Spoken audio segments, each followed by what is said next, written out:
He has spent a lifetime in ministry. As a pastor, working in literature work, he served overseas as a missionary, and now he's helping people make some of the biggest decisions of their lives. He's Olin Thomas, I'm John Bradshaw, and this is Our Conversation.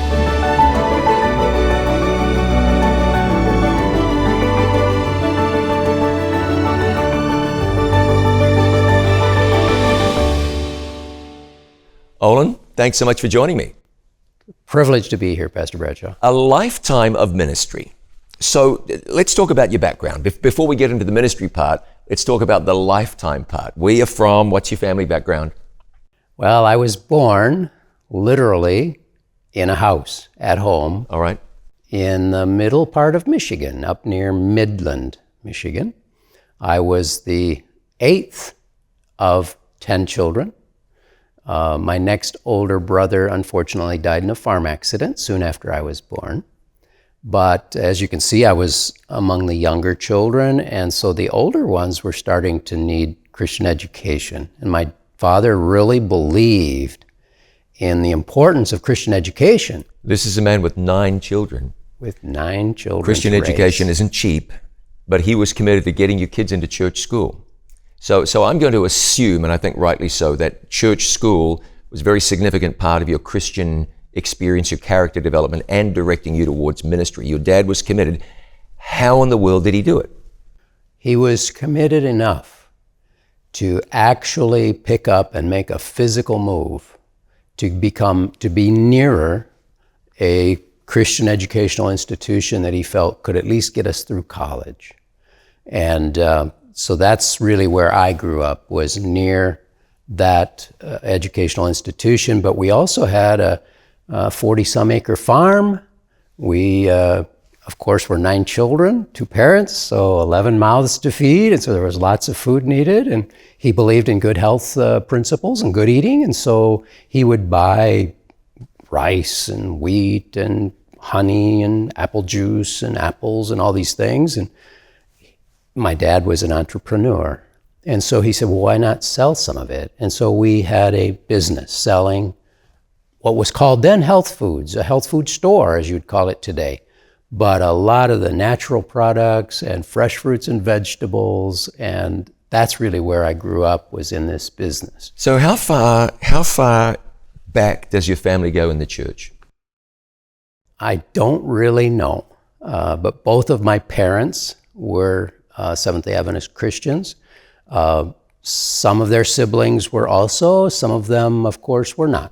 Your parents, were your grandparents church in the church? Were they Christians or church members, or what were they? They were Christians and church members, I believe. Yeah, all right.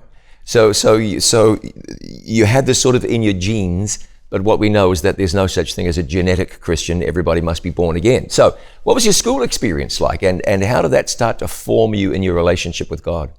Maybe before we go there, I'd like to share a story about my parents and our business. Oh, yeah. One of the things that we did was we had a peach orchard.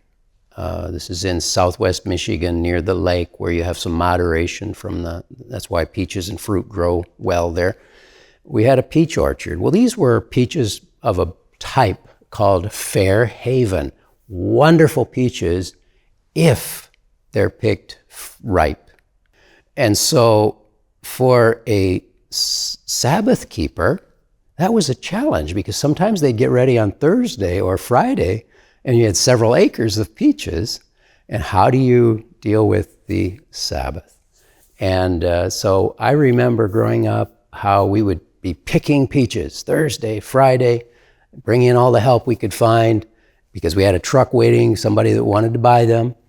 And when the certain time came leading up to the Sabbath, we would bring the equipment in, take down the ladders, tell the trucker goodbye. And leave those peaches on the tree. Leave those ripe peaches that needed to be picked. It's so time sensitive, you're leaving them on the tree. Hot weather, ripening rapidly. And yet we'd go out after the Sabbath, and it seemed like those peaches were maybe even less ripe than they were before the Sabbath. Yeah, fantastic. And I tell that story because I think that impacted, us as kids, to see God at work. It made a difference in how real God was to us. God is the wonder worker. God is a miracle worker. That's right. For his people. People are challenged all the time in their faith by one thing or another, and Sabbath keepers are going to have challenges like this. But when you meet those challenges and trust God, Yes. it's then that you see God do some great things. And as you say, that makes an impression on children. Absolutely. The parents had said, "It's okay. Let's treat the Sabbath like any other day." You'd be willing to say that would have impacted your relationship with God and the way you relate to the Bible? I really believe so. Yeah. Because I think some of the challenge for our young people, even today, is to see God as miraculous. Sure. See God as powerful. See him as impactful in people's lives. Yeah. And some of the things that I observed through the business and through the farm, and of course through Christian education, was that God is alive and well. God does have a care for his people. He does provide for them in multiple and different ways. Yeah. So yes, I was able to go through Christian education. Lots of stories, of course, we could share there. It's clear your dad sacrificed. It's also clear that God got him through. I might say something that comes off as a little critical, and I don't mean it to, but I will say this. I saw an article in the Review or some church magazine some time ago about a family. They came into the church, they gave their lives to Jesus. One of their first thoughts was, we want to send our daughter to a church school. Their second thought was, we don't have hardly any money. Their third thought was, we're going to find that money somehow. And in the article, it spoke about them not having, I think it was living room furniture. They sat on the floor because they couldn't afford living room furniture because that money went to providing an education for their kids. And on the one hand, one might say, what a massive sacrifice. On the other hand, one might say, well, that would be the right thing to do. Where are your priorities? You can get a sofa later. Someone will give you one. You can get one at the Samaritan Center, as it were. I think that's a great example and a good example. Sacrifice. Prioritize. If Christian education is important, you're training your kid for the kingdom, then do that. Not everybody can, I recognize that. That's right. But I think more people can than realize they can. But education does affect people's thinking. Yeah. And their character, if you want to call it that, how we relate to life. And so if Christian education is available, it seems like to me, it really does provide a foundation. It provides fiber to the person's experience as they grow and develop later on. Yeah, no question. So you went to university, Andrews University? We were in that community. I actually went somewhere else for college and then came back much later and did a Master of Arts degree at Andrews. Okay, so you went through Andrews on round 2. Somehow you were angling towards ministry, a life of ministry. Let me ask you about your family. There are other ministers, church workers in your immediate family? Yes, I have an uncle that was of particular enjoyment really to us. He had a son my age nearly, and that was part of it, of course. But they spent their almost entire life of ministry overseas as missionaries. They were in Korea, learned the Korean language. They were in Beirut, Lebanon, and with some of the excitement there. Yeah, beautiful and place. Africa and other places. So every time they would come home, of course, to the States, and of course, back in those days, they sent the old reel-to-reel messages, and we used to listen to those over and over, mission stories of what God was doing through their ministry and so on. I have another uncle who for many years was a literature evangelist and leader, and then some others lesser directly involved in ministry, but still. And then I had an older brother who became a pastor, literature evangelist as well. So literature evangelist leader as well. Yeah. So how did you sense or know or come to accept that God was calling you to ministry?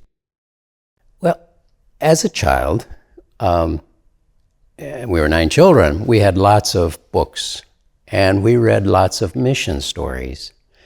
And as we read those mission stories, it just became more and more clear that God has a purpose for life that's more than just making money, more than just having a career for the sake of a career.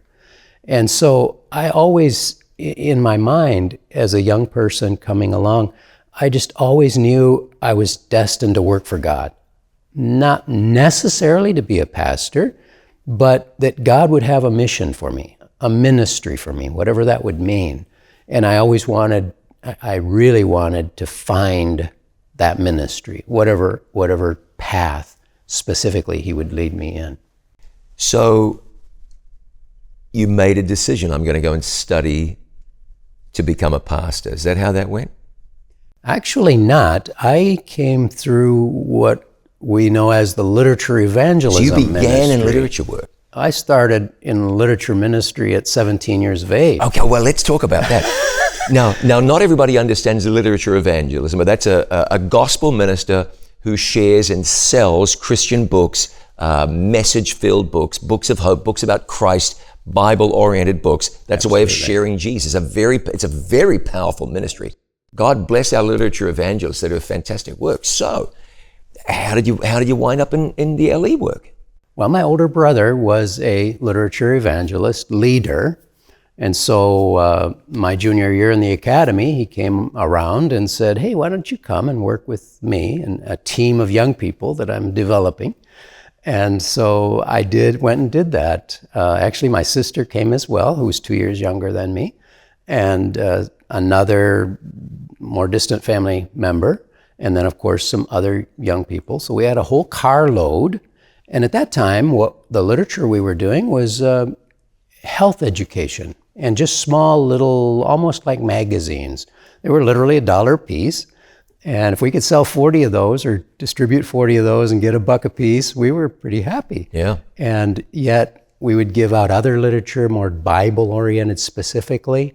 And of course, we'd sign people up even for Bible studies if they should be interested in that. So it was a great summer. A lot of outdoors. We were in Kansas, so it was hot weather. At that time, we were able to do some of this work on parking lots. So we would just catch people going in or coming out of the store and just offer them the little magazine for just $1, and God blessed richly. That's fantastic. So you caught the bug. Is LE work for everyone? You can choose how to answer this question. Is it for everyone, or is it a work that anyone can do, or how would you describe that literature evangelism? A lot of students do it today while they're in high school and college. Sure. So how would you describe that LE work if you were promoting it or suggesting it as a ministry option? Well, literature ministry, especially for young people, it's really, again, formative for the character, but also people are so kind to young people. People, especially today, people are just amazed to see a young person, let's suppose, going down the street from door to door for no purpose other than to bless people. I mean, people will be very kind, very generous, very supportive of young people like that. So yes, I think it's a great ministry, not just for young people, but for anyone. And then, of course, there's literature evangelism that's not even selling. You can just distribute literature, give it anywhere you go, anytime. And It Is Written has some wonderful little giveaway cards, that it's hard to find somebody that'll refuse that card. Yeah, that's right. I remember reading where somebody with a great amount of wisdom wrote that there is no better training for any line of ministerial work than the literature work. So it's wonderful training. So my first summer, I did those little magazines. Second summer, the same thing, but in a different location in Michigan, my home state, again with a group of young people. And I was riding in a car with others, and they'd put us one or two on a street and pick us up at the end. And of course, I learned some things. If I could walk faster than the guy across the street, I might get one or two of his houses. And so I'm likely to maybe get a sale or two that he didn't get. Yeah, that's right. And so there are lots of things you learn. Then the third summer, as a student, I did what we called the big books. I sold the Uncle Arthur's Bible story books. Fantastic, yeah. But the neat thing with that is you don't just sell those normally. You try to sell some other more like commentary books, the Conflict of the Ages series, which are powerful books. No better series outside the Bible that you'll ever find. And so sometimes we could sell that whole set. And it wasn't about the money, but we'd go away so excited to know that people are getting not just something to teach their children. I mean, that's very, very important, but something that would literally feed their soul. And so that's really how I got started in literature ministry. And then at a future time, they were needing a leader. And actually, I'd only been working part-time at that point. And the thumb got pointed at me, and my wife and I at that point, we were married, that's another story maybe, we prayed about it a lot because it was a call to New York City. And remember, we said we were, myself and my wife also, we're country kids, born in a farmhouse in Michigan. Yeah. And yet we're called to go and work in New York City, a place that we had visited one time. And we literally, between us, as we drove away, we said, we've been there, we've done that, we never need to go again to New York. And yet God, it seemed, was putting a call on us to come and do literature evangelism ministry in New York City. So what was that experience like? Tell me a little bit about the life and times of a literature evangelist in the Big Apple. Well, of course, my job was not just to distribute Christian literature and try and influence people for God that way, but to find people who'd be willing to do that. And so at that time, there was quite a bit of work in the Spanish language, but I was responsible for all the non-Spanish, so Korean and other languages, English, of course, and all the way to the end of Long Island. And at first, of course, we lived north of New York City, just north, half an hour, or whatever. And so we were always going back and forth over those bridges to get to people and work with them. It was exciting work. It was difficult at times. Sometimes you get to the bridge and you didn't have the money and they didn't take credit cards and those kind of things in those days. But God was with us. And I'd love to tell a little story. I'd love to hear it. One young gentleman and I, we were knocking doors in an apartment, and sometimes you can get thrown out. But we met this nice lady. And she said to us, you'll have to come back and talk to my husband. Well, that she invited us back to talk to her husband. Most of them would just say, well, my husband would say no, and that's that. But she invited us back to talk to her husband. And so we came back, and they bought that set I talked about a moment ago, Bible stories, because they had some little children, but they bought that nice Conflict of the Ages series, that wonderful series. About 3 months later, I get a call asking me to come to this certain church that they were going to be having a baptism. And so we went, and here was this couple being baptized. And I said, no, wait a minute, 3 months? 3 months? These people were there and now they're here? And I learned that gentleman, he worked at night as a security guard. And so he would take one of those adult books and he would read that all night long. He had nothing else to do. He had to stay awake, right? Watch the camera once in a while. Yeah. And he read those books. He read the whole series through twice in those few months. Wow, that's wonderful. And I've kept up with that couple. They are still faithful Christians. They moved away from New York, but they're still serving God in another location. That's the excitement of literature evangelism and ministry. Literature evangelists have the best stories. They just do. And you see miracles there. Well, you're going to tell us a little bit more about miracles. Olin moved on from New York City, wound up in a foreign land serving as a missionary. Let's talk about those adventures next. Thanks so much for being here with us. We'll be right back.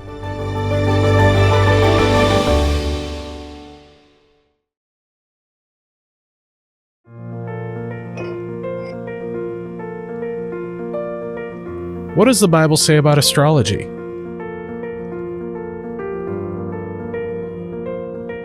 Why do bad things happen to good people?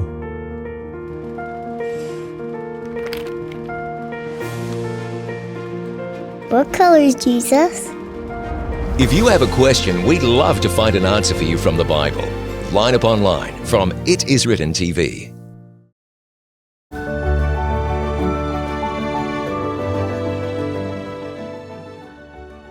Welcome back to Conversations. I'm John Bradshaw. With me is Olin Thomas, a lifelong minister, a pastor, and a literature evangelist. Olin, I just want to ask you, before we go on a mission journey, let me ask you this.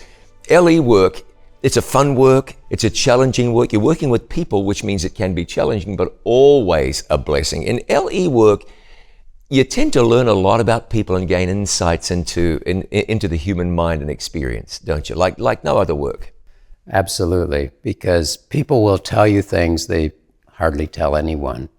And of course, you meet people in the most dire situations. And of course, you meet some that are very, very happy, very, very joyful Christians. Yeah. And it's fun to fellowship with them. Yeah. And one of the young people I worked with in New York, she used to tell me, you know where I really get my strength as a Christian? I said, where is that? She said, I get that from my customers, people who buy books from me. She said, they tell me that they are praying for me. Isn't that lovely? Yeah, that is. That people will pray for someone who's willing to venture for God. You tend to remember some of those great stories too, don't you? What you got a quick story from New York City? In New York City, of course, you have lots of, and this we're talking 30 years ago or more, actually more, a lot of locks even then. And so it's very difficult to get to people. And so anytime we could find access into a building, rich or poor type building, we didn't just visit one family. We would always try to visit the neighbors. And one way to do that, of course, is to ask for referrals or a little information about other people. And I remember one lady we had a nice visit with, and I was trying to get some help. And I said to her, the people next door, I said, are they Christian folk? And she said, after thinking a little bit, she said, I don't know. She said, they've never invited me to church. Isn't that telling? I didn't know that inviting your neighbor to church was how you determine whether someone's a Christian or not. But isn't it interesting? She figured if her neighbor was a Christian, surely she would invite her to church. Well, that's a rebuke to some of us, isn't it? Isn't it? You ended up leaving the United States and taking your young family on a great adventure. Tell me how that came about. Like, how did you get that call to go overseas? Well, as I said, growing up, my wife was a similar situation, growing up reading stories of missionaries, what God had done through people who sacrificed to leave their homeland and go to a foreign place, some cases work in a foreign language even, and to serve God. And so I kept asking, of course, different times when the occasion would present itself, if that would ever be possible for us. And we had moved to Michigan after New York in the literature ministry. And at some point, we had moved in Michigan from one area to another because they asked us to. We hadn't been there too long. We'd done some major remodeling on a house. We were just getting settled. And we get this invitation to go serve overseas. Actually, first, the invitation was for Kenya. And fabulous we country. thought it would be Kenya, and we had a 5-6-year-old son, and we talked all about going to Kenya and how nice that, we'd never been there, of course, but how nice that would be. And then we waited, and it never came through. Just didn't work out. It never worked out. Okay. And finally they came back and said, well, look, we have other options. You could go to Pakistan. You could go to Madagascar. The food in Pakistan would have been fantastic. I'd have been all over that. So our 6-year-old son, we thought, well, Madagascar it's not Africa, but it's kind of like Africa. And so it'd be easier maybe for our son to understand it. And it just seemed that God opened the doors for us to go to Madagascar. So let me ask you, they say Kenya, I understand Kenya, Pakistan, all right, I'm familiar with that. Madagascar, did you get it immediately, or did you need to grab you couldn't have gone online, did you have to grab an encyclopedia and just look at what you're up against there? Find a map. We knew nothing about Madagascar. The other thing, of course, we learned early on was to go to Madagascar in the literature ministry, as they were asking us to do, we would be coordinating work in multiple islands, like Mauritius Island, Reunion Island, the islands of Comoros, the Islamic Republic of the Comoros. And we discovered the common language was not English. French, right? It was French. Yeah. So how did you get by French? What do you do? Called to a country where you don't speak the language. And then, of course, in Madagascar, it's not just French. You have 18 local dialects that you really should be able to speak as well. Do they speak much English in Madagascar, or did they at the time? Very little. At that time, it was more common for a young person to seek a sponsorship in Russia, and therefore they would like to learn that language much more so than in an English-speaking country. So you learned French? So they sent us for French language school.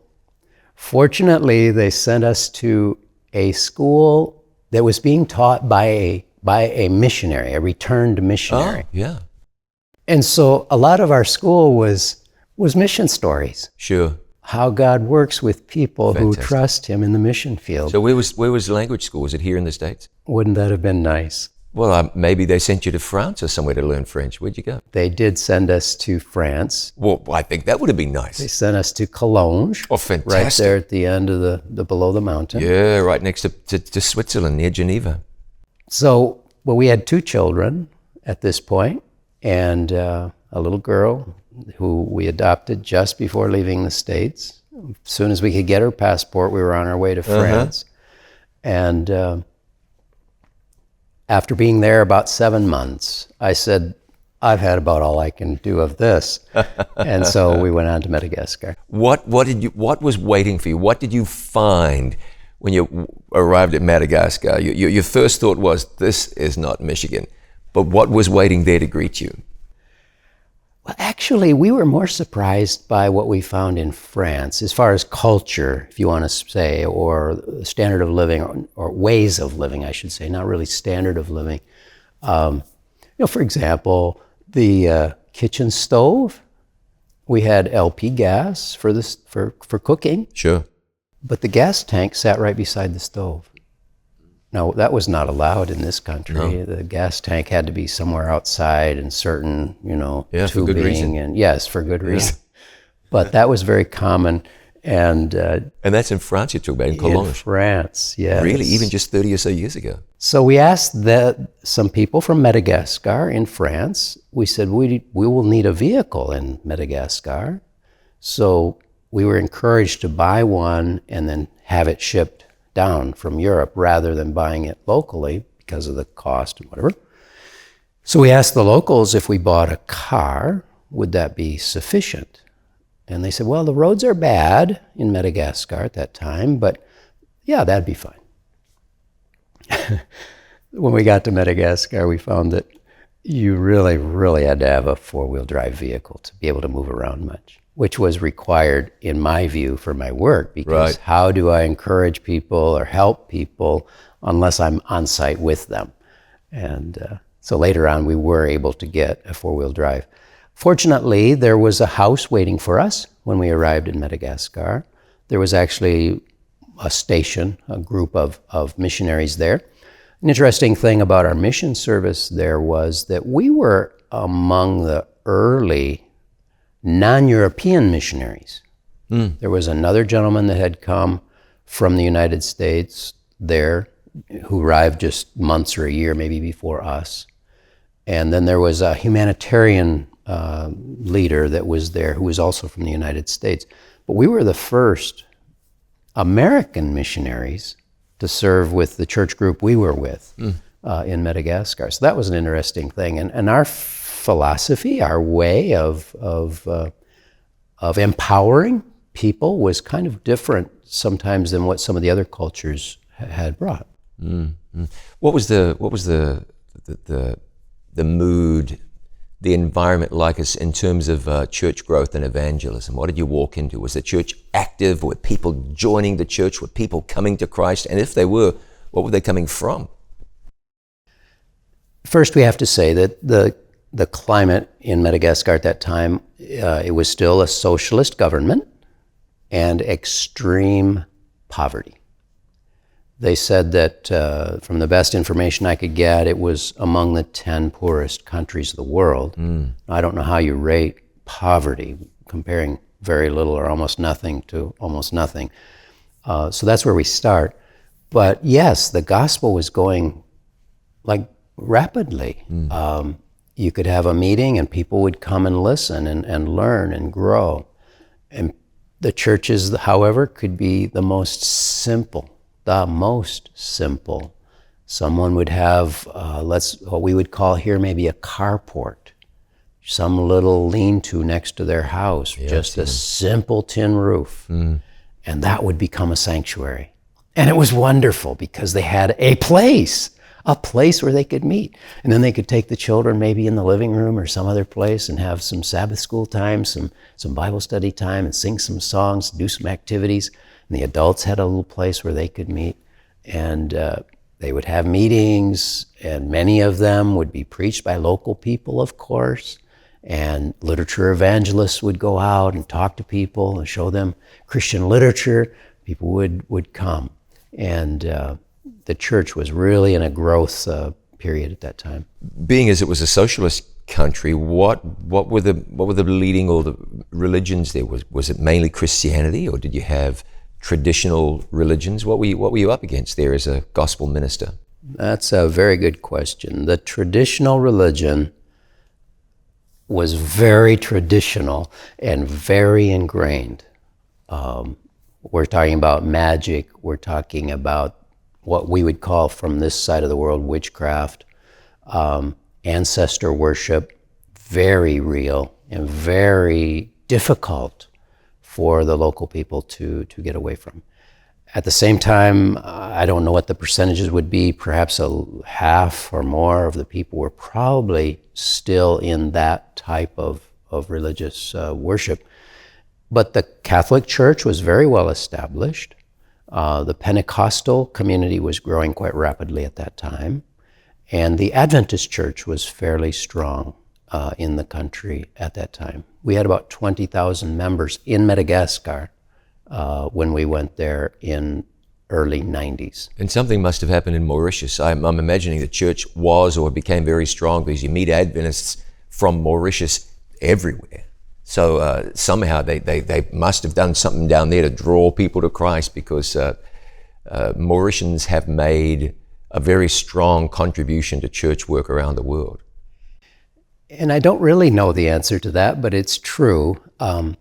Mauritius had a little higher standard of living. Mauritius Island was colonized by the English rather than the French. So there was a whole different mindset. Mauritius Island was not under the socialist umbrella, which of course is negative. Mauritius we love to visit because the standard of living was very medium, very satisfactory. You felt very safe anywhere, anytime. And of course you could get along with English, which was a nice bonus, where in Madagascar we really did live in the French language. So if you were writing a mission book, like those mission books that formed you when you were a child, about your time in Madagascar, what's one mission story, one amazing mission story that you'd be sure to include in that book? Well, lots of them. I'll tell you a quick story about travel. I traveled a lot, of course, like I said, to be with the people. So I'm traveling out through the country, driving my own car. I always travel with a local person for understood reasons. And we come on a police stop out in nowhere, right out in the bush. You don't know if it's legitimate or not. And so I have to rely on my advisor. And he said I needed to stop. Well, when I got stopped, I was a little advanced of where I should have been. I mean, feet, 3 feet, 4 feet, 6 feet. And the gentleman came, the officer came, and he said, back up. So I backed up. Well, I backed up 18 inches too far. So he said, pull ahead. So I pulled ahead. So now we're ready. Papers. So I give him my papers. Well, there, the vehicle registration had your address. And so when he looked at the address of where the vehicle was registered, where I was from, in the country, it referenced the Christian organization we were with. And his whole demeanor changed. Mr. Thomas, have a wonderful rest of your day. We drove away, and I said to my friend, what happened? Oh, he said, I know that man. They didn't talk, but he said, I know that man has bought our books. He's no doubt reading our books. He knows who we are because of literature evangelism. It made a difference that day. It made a difference that day, that's for sure. How did your children, how did it work out for your kids being raised in Madagascar? I mean, like I said before, it ain't Michigan. It's very different. It's a very different culture. And I don't mean that in a negative way. It's a fabulous country with so many opportunities and things you could do there, a lifestyle you couldn't get anywhere in the United States, but it's very different. And it's an awful long way from grandma and grandpa. So what was that like raising children as a missionary in a foreign country that had some challenges? It was challenging. Of course, everybody wants to help you. They're happy to do that. But as you said, it's far from people who have the same background. Even the church we attended locally was a French-speaking church, which is fine. We did well with it. But even for our kids, that was, and my little daughter, as she came along, she was playing with another missionary child, and we thought she was just jabbering, and the other missionary's wife says to my wife, she's speaking this other language. So she's hearing 4 or 5, 6 languages all at the same time. And so in that sense, our kids grew up kind of children of the world, if I could say it that way. Yeah. And our oldest son, later on, people heard him speaking, like at the airport or whatever. And different times they would come up and say to him, "You're French. What about your parents?" Because if they heard us speak, even though we spoke French, it was not with the same accent. You know, he had mastered the accent. He spoke like really a Frenchman. Yeah. In fact, when we came back, he really preferred, after 6 years in the country, he really preferred speaking in French to speaking English.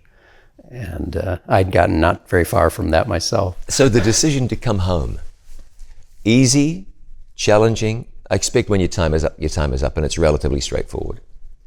No, it was really challenging. We could have stayed longer. It really was our decision in this case. And we had done a lot. We knew when we went that we would probably be the last missionary in that position. And so we knew we had to train local people to replace us. And that was really my objective the whole time I was there, was to train local people so they could carry on the work with even more success than when we were there. We had about 300 people we were supervising in literature evangelism ministry. That's a great team. In those island groups, mostly in Madagascar, but some in the others too. So the decision to come home was a difficult one. But it seemed like the right one, especially for our children, because our oldest now was getting into those teen years, and it was time to start learning English and learning in the right way and learning at the depth. We had challenges with the school situation, of course. We'd homeschool some, small mission school some, and so a lot of issues with education. I want to ask you this one question before we go to the break, and that's this. So you come home, you bring your kids back, they've been in Madagascar, which, you know, it's not like going from the United States to Canada or New Zealand or Great Britain. It's very different. You come back, and now the United States is very different to what they used to.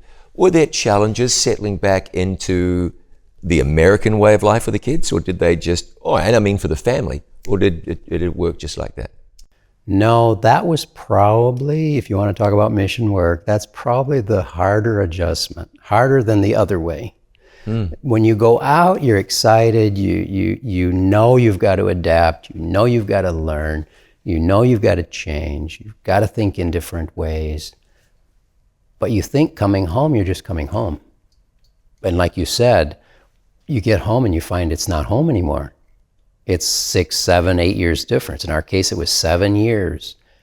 We'd been home several times in that, but you're just visitors. You're just tourists at home.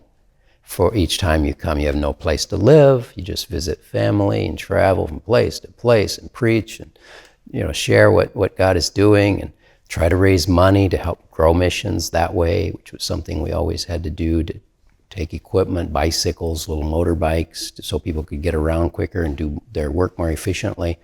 And so the adjustment back is a serious adjustment. But God blessed, everyone did well. Yeah, well, thank God. You're now involved in a very exciting work and a very meaningful work. We'll talk more with Pastor Olin Thomas as our conversation continues in just a moment.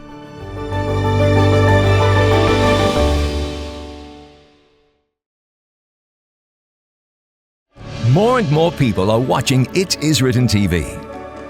They're watching their favorite It Is Written programs, listening to inspiring sermon series, and much more. They're watching them here, and even here. See for yourself why people are turning to It Is Written TV to watch their favorite Christian programs live and on demand. Watch It Is Written TV for free anytime on Roku, Apple TV, and at itiswritten.tv.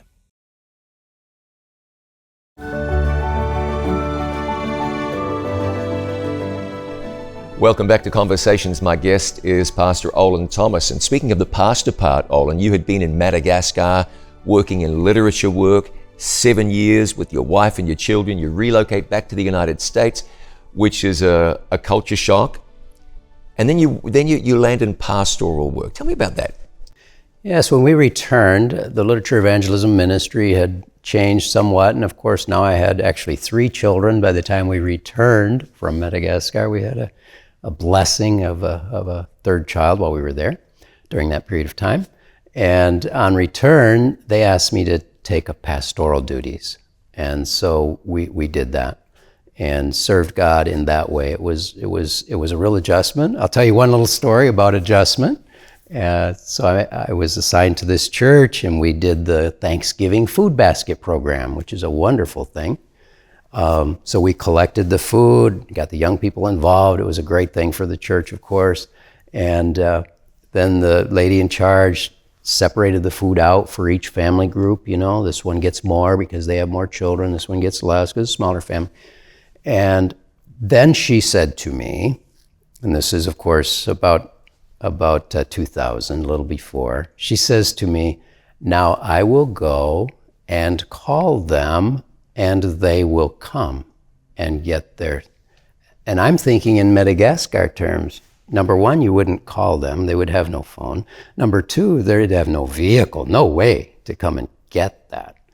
And she almost had to pick me up off the floor because I'm serving poor people, right? Sure. And yet we're going to call them and they will come and get it. A very different context, isn't it? Very different context. Yeah. And poverty is relative to where you are in the world. Very different. Yeah, very. I'm sure the people needed it as badly as anyone. Of course. But it was a different context. So we really enjoyed our pastoral ministry. We always visited people a lot in their homes because that's what literature evangelists do, is Sure. visit people wherever they can find them. And so the churches were really enjoyed having us there. Visitation is a bit of a lost art now. And I don't want to get on anybody, but pastors must pastor in their own armor. But it seems that there's less visiting going on now. You'll hear pastors say, "Oh, people don't like to be visited," and so on. I don't believe that. And I do know of a lady I met one day, and a pastor. He was in a hospital and noticed a lady in the hospital. Somehow he began to visit a certain lady. Turns out she was a church member, but went to another church. When she got out of the hospital, she transferred to his church. She said, "My own pastor never called, never visited, and you just stopped by to be nice and say hi." I'll tell you this. So I was pastoring in a certain church, right? There was a man who used to come to our church for our early service, then go to his church for Sabbath school. Later. Right. So he'd come to early service where he was not a member, that was our church. Then he'd go to his church for Bible study. The man had brain surgery. Brain surgery, which he did well, but brain surgery is brain surgery. It's serious. I thought, we better visit this guy. Yeah, for sure. And then I said, no, he's not a member of our church, and I would not like the other church to feel like we're encroaching. You know what I mean? And then I thought, no, hold on a minute. He's been attending our church for some time. This is where he comes to worship. I'm going to go and see the man. He just lived up the road. It's very interesting. He said to me, and this is a man who had worked in the wider church organization most of his working life. He said, I've been in the church 36 years. No one has ever visited me. He said, oh, I take that back. I did have a couple of elders come by once, but they were raising money, so I don't count that. He said, no one's visited me. I said, brother, you had brain surgery. Someone from where your membership has visited you, didn't they? So the second district I was assigned to, I just took the list that they gave me, of people that were involved with that church, and I started visiting them. I didn't know. People would ask me why I came, and I said, I'm your pastor. That's why I came. Because they thought they'd done something wrong or something, or people I wouldn't come. Sometimes I'll call them, hey, I want to stop by and visit you, or I'll see them in the church. You'll have to, and I haven't done anything wrong, have I? But this one gentleman, Not yet. I attempted, and finally I found him. He lived, this is up in northern Michigan. He lived in a little cabin out by the lake, lovely spot. And we sat down and chatted. And in that little chat, he finally said to me, sort of like your friend, this guy wasn't that old, fortunately. He said, I haven't been to church in however long. And he said, and remember, this is a family church. A lot of these people in the church are his relatives. Right. But he said, no one has ever stepped out of their way to talk to me and ask me or invite me specifically or find out why I wasn't coming or whatever. Wasn't very long after that, and we moved on to Planned Giving ministry, and he started getting involved again. He met a Bible worker, and they got married. And the last I knew a few months ago, they have one child and are doing well. Yeah. A Makes a difference. A visit makes a difference. Yeah. A lot of difference. Doesn't cost you anything. Doesn't cost. Takes no special skill. It's not the least bit challenging. You just visit. Makes a difference. If we're really a family, if the church is really a family, I think many churches aren't nearly as family as they might like to think.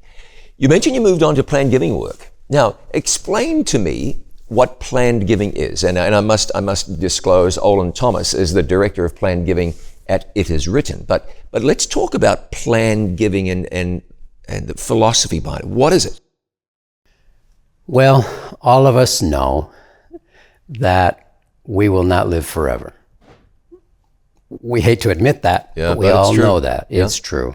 So we all have to dispose of our assets one way or another. Why do we have to? Now, young people, of course, they are accumulating them, but as we get older, we start thinking about how to get rid of them. But why do we have to dispose of them? To just keep them till you die? It's a good question. When you die, if you haven't disposed of them, if you haven't made a decision, a plan as to how you'll dispose of them, the state has a plan, but that does not include any charity or any charitable cause.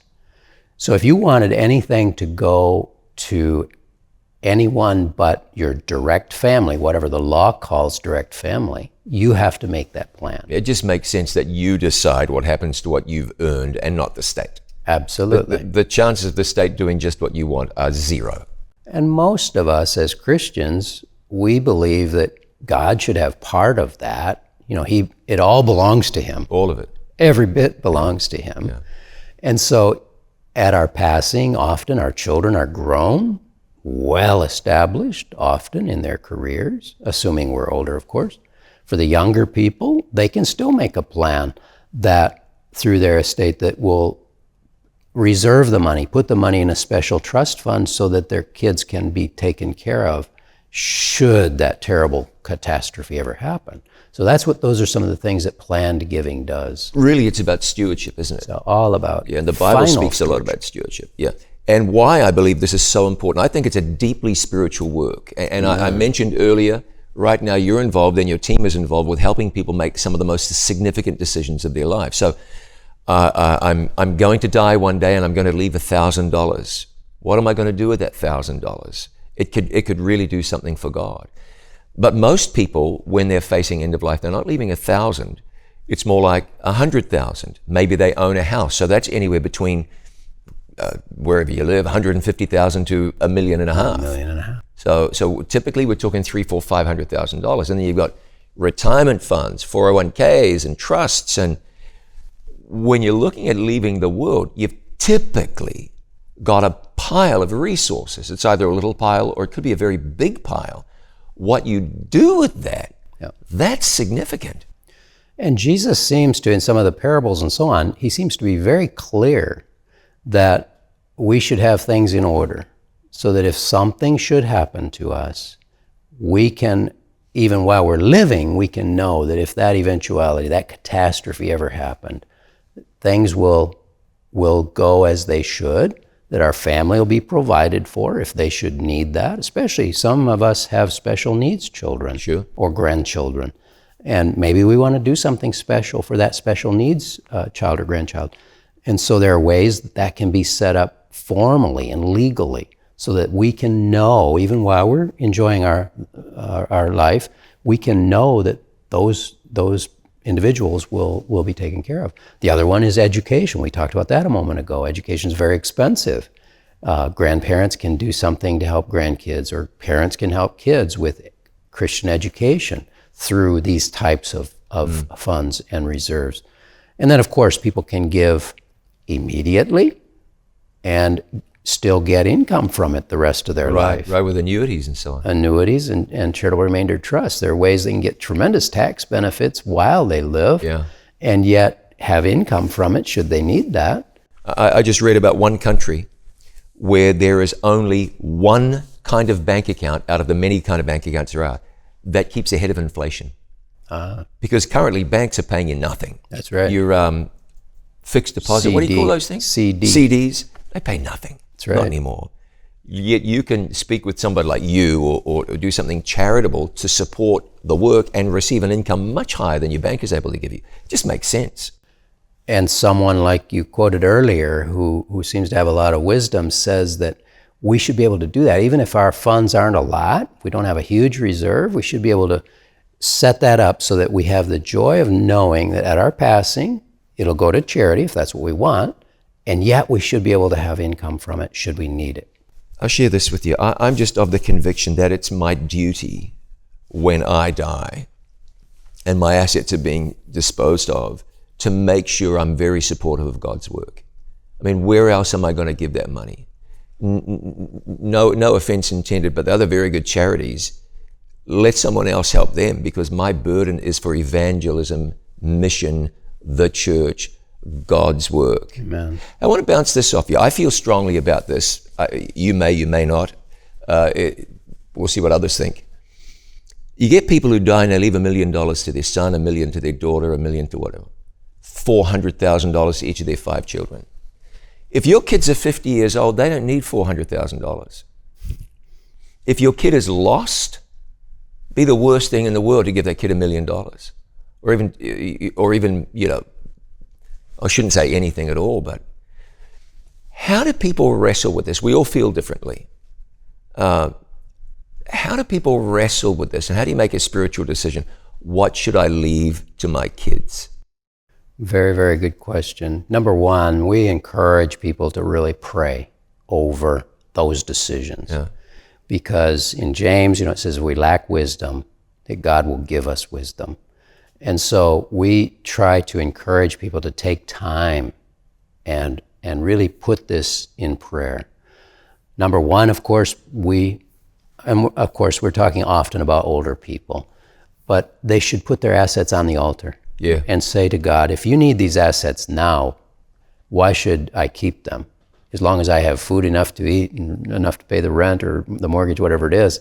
So there's that. One of our trainings just recently, the gentleman said something like this.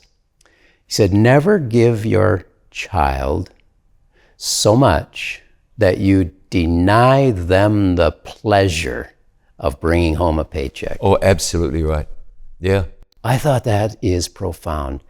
And like you've said, if a child is now 50 or 60 and the parent is making their plan, if the child doesn't have some assets by then, what will giving them another infusion, whatever that might be, what will that really do for them? Mm-hmm.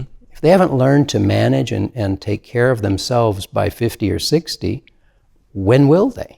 Yeah. And that is the reason, though, some people prefer the charitable trust concept where they can give them a little bit every year rather than giving them the money all at once. And everybody's situation varies. There may be some children who need support, may have fallen on hard times, been through a bad marriage, had some bad luck. I get that. Yes. It's right to love your kids and want to do something nice for them. But there comes a point, doesn't it, where you say, this is God's money.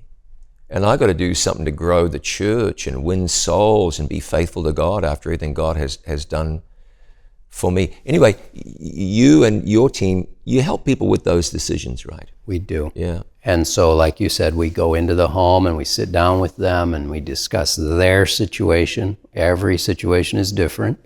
It's one of the things I enjoy about this work is that no two cases are alike. You can't say, well, this person did this, so you should do that. Right. It's not that way Right. because their circumstances are different.